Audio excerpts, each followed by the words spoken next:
అందరికీ నమస్కారం అండి. ఈరోజు చెప్పే కథ పేరు ప్రేమ నింపిన కాఫీ. ఈ కథను రచించిన వారు శ్రీదేవి గారు. ఇంకా కథలోకి వెళ్తే, పొద్దున్నే కాఫీ తాగే అలవాటు భవ్యకి లేదు. ఇంటిళ్ళపాది అదేదో పండుగ అన్నట్టు వదిన రేవతి అందరినీ ఒకటే అదిలిస్తుంది. మామయ్య గారు కాఫీ, పేపర్ కూడా ఇస్తే బాగుండేది రేవతి. తనకన్నా ముందు ఎవరూ వార్తలు చదవకూడదనే ఉద్దేశం ఆయనది. అయ్యో మామయ్య, నేను ఏమీ చెయ్యలేను. అది ఎప్పుడో అల్లుడు గారి చేతిలో మఠం వేసింది. మీరు ఆగాల్సింది. అత్తమ్మ కాఫీ, ఒక్కరోజన్నా ముందు నాకు కాఫీ ఇచ్చి తగలడువా?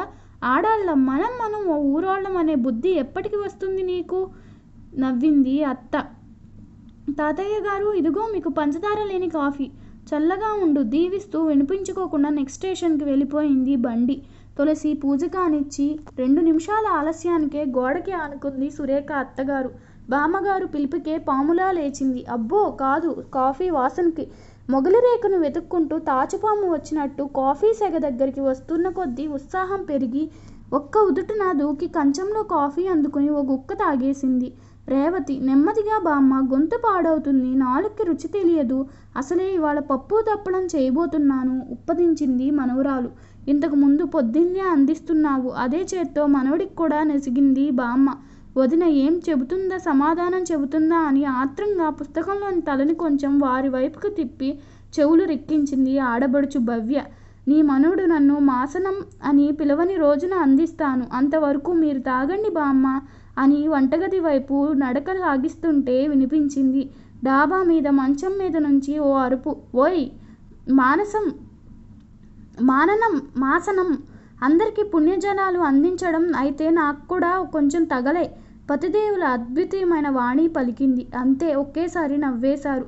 భవ్యకి అనిపించింది, ఇందులో వింతేముంది, రోజు ఉండేదేగా.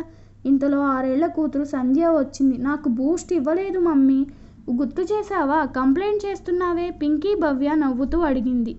మా అమ్మ మీద కంప్లైంట్ చెప్పాల్సిన పని లేదు అత్తయ్య, అందరూ తాగుతున్నారు, నన్ను కూడా కలుపుకుంటే బాగుంటుందని చేతులు నలుపుకుంటూ చెప్పింది. ముందురు టెంక లేచి పట్టుకోబోయింది అత్త. తప్పించుకు పారిపోయింది సంధ్య. నెమ్మది, ఒట్టపిల్లవి కాదు, అదిలించింది నానమ్మ. భార్య ప్రస్తవానికి పేపర్లోంచి తల తిప్పి చూశాడు మామయ్య. అత్త నాతో పోటీ పెట్టుకుంటుంది, పొట్టలో బాబు ఉన్నాడు, పరుగు పెట్టకూడదని చెప్పండి అంది ముద్దుగా. అత్తయ్య అంతేనమ్మా, ఎవరితో పోటీకి దిగాలో కూడా తెలియదు, ఇంట్లోనూ అంతే, ఇక్కడ అంతే. సంధ్య, ఈ టిఫిన్ తీసుకెళ్ళి మామయ్యకి అందించు అన్న పిలుపుకి పరిగెత్తుకొచ్చింది. పర్లేదు అక్క, నేనే లోపలికి వస్తాను అంటూ హాల్లోకి వెళ్లడంతో కూడా నడిచారు అంతా టిఫిన్ చేస్తుంటే రెడీ అయి వచ్చాడు ప్రసాద్, రేవతి భర్త. కుర్చీలు ఖాళీ లేవు. ఎప్పుడూ లేనిది బామ్మ తాతయ్య గారు కూడా కలిసి కూర్చున్నారు. ఏం అల్లరి చేస్తాడో అన్నయ్య అని ఆసక్తిగా చూసింది భవ్య. చిన్నమ్మ మంచినీళ్ళు పట్టుకెళ్దు రా అమ్మా. లోపల నుంచి అమ్మ పిలుపుకి తూనీగలా పరిగెత్తుకుని కూడా ప్లేట్ కూడా పట్టుకుపోయింది. ఇక అందరు టిఫిన్ అయ్యే వరకు రాలేదు బయటకి అనక భవ్య అడిగింది, మాతో టిఫిన్ ఎందుకు తినలేదు అంటే సంధ్య సమాధానానికి ఏం మాట్లాడాలో అర్థం కాలేదు. వదిన కరోడా కాదు, అమ్మాయిని సరైన పద్ధతిలో పెంచుకుంటుంది, వీలైతే నేర్చుకో. భవ్య భర్త శ్రీరామ్ ఉపదేశించాడు నవ్వుతూ. మిమ్మల్ని చెయ్యెత్తబోయింది. జాగ్రత్త, అసలే ఒట్టి మనిషివి కూడా కాదు అన్నాడేమో చేతిని పెట్టుకుంటూ. వంటకి గంట రిలాక్స్ ఇచ్చి మళ్ళీ కాఫీతో బయటికి వచ్చింది వదిన. పిచ్చా వదిన నీకు, 2 గంటలన్నా కాలేదు, మళ్ళీ కాఫీ తాగుతున్నావు అడిగింది భవ్య. కాఫీ మంచి రిలాక్స్ ఇస్తుంది. ఇక టైంలో నువ్వు ఇంకా ఎదగాలి భవ్య, పోను నీకే తెలుస్తుందిలే. స్నానానికి నీళ్లు పెట్టాను, చేసేసిరా. భవ్య మరో మాట వినిపించుకోకుండా లోపలికి వెళ్ళిపోయింది. అమ్మా, ఫ్రిడ్జ్లో పిండి ఉంది కదా, రొట్టె వేసుకోవచ్చు కదా అమాయకంగా అడిగింది సంధ్య. అమ్మో, ఇప్పుడు నేను తినేస్తే రేపు సంధ్యమ్మ ఏం తింటుంది? కళ్ళు పెద్దవి చేసి అడిగింది రేవతి. అంటే రేపు కూడా ఏమీ తినదా సంధ్యమ్మ? బుగ్గన వేలేసుకుంది ఆలోచిస్తున్నట్టుగా. ఇవాళ తింది కదా, రేపు కూడా అదే తింటుంది. రేవతి మామూలుగానే సమాధానం చెప్పింది. కానీ ఇవాళ సంధ్య అమ్మ ఏమీ తినలేదే. కొంపలే మునగవమ్మ, రోజు తినే దిబ్బరొట్టెలకి. అమ్మ చూడు ఎలా బెలూన్లా తయారయిందో, దగ్గరికి తీసుకుపోయాడు నాన్న. అమ్మని అలా అన్నారో నానమ్మతో చెప్పి కొట్టిస్తా మిమ్మల్ని. అమ్మ వెనక్కి చేరింది. బాగా పెంచుతున్నావు, ఓ చిరాకైన చూపు విసిరి వెళ్ళిపోయాడు. పేకాంట అంటే ప్రాణం ప్రసాదుకి. పొద్దున్నే వెళ్తాడు, సాయంత్రానికి ఎప్పుడో వస్తాడు. ఇంట్లో ఎంత చెప్పి చూశారో, పెళ్ళి అయితే కుదురుగా ఉంటాడనుకుంటే లైసెన్స్ దొరికిన నేషనల్ పర్మిట్ లారీలా ఉండే నైట్ అక్కడే ఉంటాడు డబ్బులు అయిపోయే వరకు. పెళ్ళైన నెలలో చాలా టెన్షన్గా ఇంటికి వచ్చేశాడు. ఆ ఫలితమే సంధ్య. అంతే మళ్ళీ మొదలు. ఈ 7 ఏళ్లలో 5 ఎకరాల భూమి ఎవరి పాలైందో తెలియదు. బంగారం ఐసులా కరిగిపోయింది. ఈ దెబ్బకి ఊళ్ళో పెళ్ళిళ్ళు పేరంటాలకి సెలవు పెట్టింది రేవతి. మరి అవసరమైతే అత్తగారి నగలు వేసుకుని వెళ్తుంది. అప్పుడు ఆవిడ మానేస్తుంది. దరిద్రం అంతా వదినతోనే అని అన్నీ తెలిసిన భవ్య 100% నమ్ముతుంది. అందుకే ఆమె ఏమి చేసినా వెటకారం, చిరాకు అనిపిస్తుంది భవ్యకి.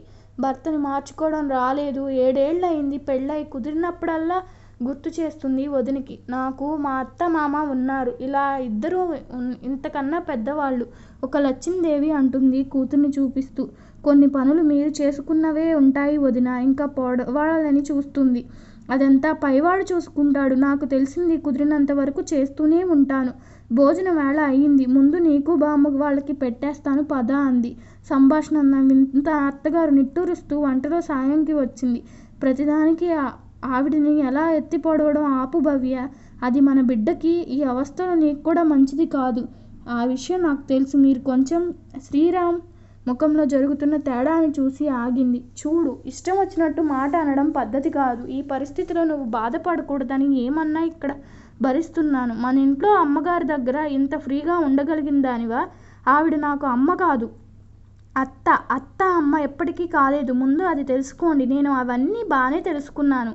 ఇక్కడికి వచ్చాక అక్కని చూసి ఇంకా నేర్చుకుంటున్నాను. కానీ నువ్వే మారడం లేదు. మర్నాడు రేవతి నాన్న వచ్చారు. అమ్మకి సుస్థిగా ఉంది. నిన్ను చూడాలంటుంది. కొంచెం పెద్ద మనసు చేసుకుని పంపండి చెల్లమ్మ బావ అంటూ బ్రతిమలాడాడు. అమ్మా నాన్న మాట్లాడకముందే అభయం ఇచ్చాడు. అల్లుడు ఎంచక్కా తీసుకెళ్ళండి అంటూ. 2 రోజులకు వెళ్ళిన రేవతి సంధ్య వారమైనా రాలేదు. భవ్యకి తప్పించి అందరికీ ఇల్లంతా అల్లకోలంగా ఉంది. ఏంటమ్మా 1 వారానికి అంతా ఎదురుపోయేస్తున్నారు? అది నీకు అర్థం కావాలంటే మంచి ఉండాలి. అందరినీ కలిగిపోయే తత్వం ఉండాలి శ్రీరామ్ అన్నాడు. మిమ్మల్ని అమ్మా అంటూ కూలబడింది ఉన్న చోట. నొప్పులు వస్తున్నట్టు అన్నాయి. తొందరపడుతూ కొడుకును పిలిచింది. ఆటో తీసుకొచ్చాడు శ్రీరామ్. గండం గడిచింది. అబ్బాయి పుట్టాడు. ఊపిరి పీల్చుకున్నారు అంతా. ప్రసాద్ గుర్తొచ్చాడు. రేవతి అత్త రాఘవమ్మకి ఏమైనట్టుంది?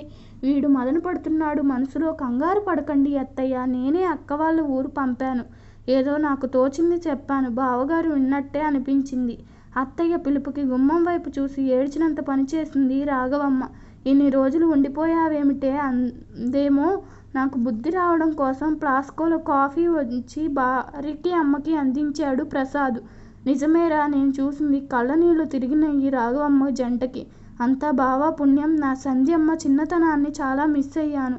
దీని సంగతి సరేసరికి ఇంకా పేకజోలికి పోనమ్మా. ప్రసాద్ మాటలకి రేవతిలో సంతోషం ఉప్పొంగింది. వదినా, అప్పుడు అన్నయ్య తినలేదు రాలేదు, ఏదో వంకతో కాఫీ. ఇప్పుడు కథ సుఖాంతం అయిందిగా. ఇప్పుడు కాఫీ ఎందుకు? ఇది మీ అన్నయ్య నాకు ఇచ్చిన మొట్టమొదటి ప్రేమ నిండిన కాఫీ. దీనిలో కిక్కే వేరు భవ్య. అంతా నవ్వుకున్నారు. పడుకునే ముందు కాఫీ తాగే అలవాటు నాకుంది. మరి మీ సంగతి?